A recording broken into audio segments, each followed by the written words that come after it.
Salve, fala tu! Em plena semana da Páscoa, as igrejas conseguiram chamar muita atenção. Não propriamente pela mensagem da Páscoa, mas pela questão da porta. As portas dos templos devem ser fechadas ou precisam estar abertas na pandemia? No livro de Êxodo, propriamente no capítulo 12, quando a Páscoa foi instituída, a instrução é para que as famílias se reunissem, se trancassem, entrassem e fechassem as portas e ainda manchassem as portas nos seus umbrais com o sangue do Cordeiro, como sinal de livramento, de salvação. E assim nós temos essa mensagem. Mas, de maneira nenhuma, a nossa Páscoa de 2021, a referência na porta ou sobre a porta, versou sobre o que está no livro de Êxodo, capítulo 12. A propósito, as igrejas estariam sendo feitas de laboratório para o experimento nada científico de imunidade do rebanho.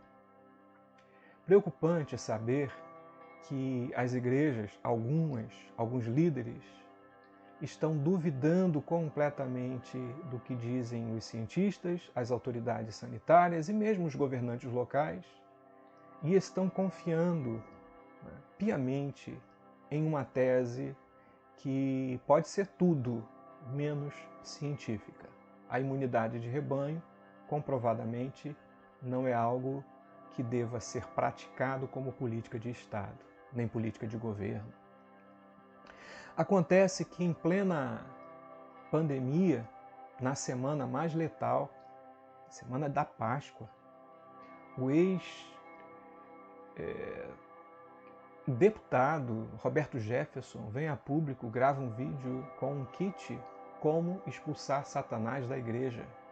E ele se propõe a ser um tipo de coach das igrejas evangélicas para expulsar Satanás no domingo de Páscoa, caso Satanás aparecesse para inibir as reuniões e para dispersar as multidões.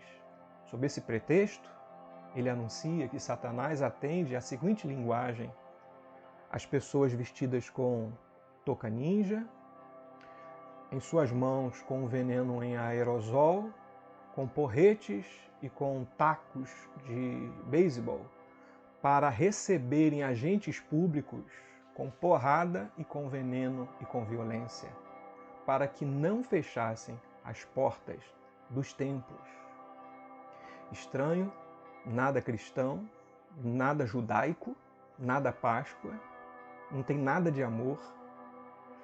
Aos risos, com muito deboche, o pastor talvez mais aclamado, mais popular, mais atuante na atualidade no Brasil, ri, compartilha, curte, comenta o vídeo do Roberto Jefferson em plena Páscoa e espalha para a sua legião de seguidores essa mensagem deturpada do que é evangélico, do que é Páscoa, do que é cristão, do que é igreja. Sequestro de sentidos. E é este pastor midiático, poderosíssimo, uma grande influência, que se ufana de estar trazendo ao presidente, o próximo ministro do Supremo Tribunal Federal, uma voz que se arvora de muitos direitos na vida republicana. É este que rir do novo exorcismo ensinado por este novo convertido, Roberto Jefferson.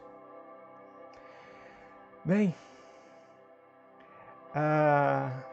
abrir ou fechar portas de templos não me parece o assunto principal, o tema a ser debatido. O gesto me parece apoio a um governo que defende a tese de imunidade de rebanho. E não me passa pela cabeça de que haja no Brasil uma perseguição religiosa em que o alvo são os evangélicos. O que eu estranho hoje no Brasil é o silêncio eloquente de tanta gente boa nesses ambientes que não ousam contestar, abrir a boca ou, no mínimo, não comparecer a essas assembleias mortais, contagiantes, terríveis enquanto testemunho de fé. Testemunho. Fugir da aparência do mal não é apenas não se deixar ver por outros em situações constrangedoras e em ambientes não saudáveis, diziam os antigos.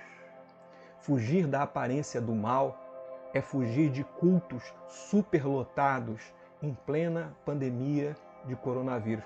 Talvez cultos que não estão superlotados, tem álcool gel, tem toda a higiene, só 25%, mas ainda o vizinho que passa na porta desse templo não sabe quantos estão e não sabe o que estão fazendo ali.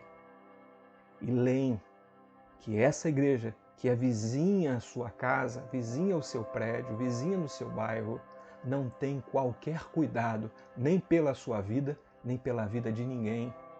Não podem abrir mão de alguns cultos presenciais, porque não lhes passa uma responsabilidade que ultrapassa a calçada do templo. Infelizmente, as próximas gerações que se definem como evangélicos, os nossos filhos, os nossos netos, terão que conviver com essa história horrível que nós estamos escrevendo por conta desse tempo chamado pandemia do coronavírus 19. 2020 já foi muito ruim. 2021 está piorando. E eu não estou dizendo o nível de letalidade ou de contágio. Eu estou falando, está piorando muito o nível da igreja, que se coloca diante desse quadro como se não fosse com ela. É claro que sabemos que não são todos, mas é claro que sabemos que tem uma minoria fazendo um barulho danado e tem uma maioria fazendo um silêncio constrangedor. Que Deus tenha misericórdia de nós. Que Deus tenha misericórdia dos nossos filhos, que terão que conviver com essas nossas escolhas como sequelas, não como bênçãos. Até.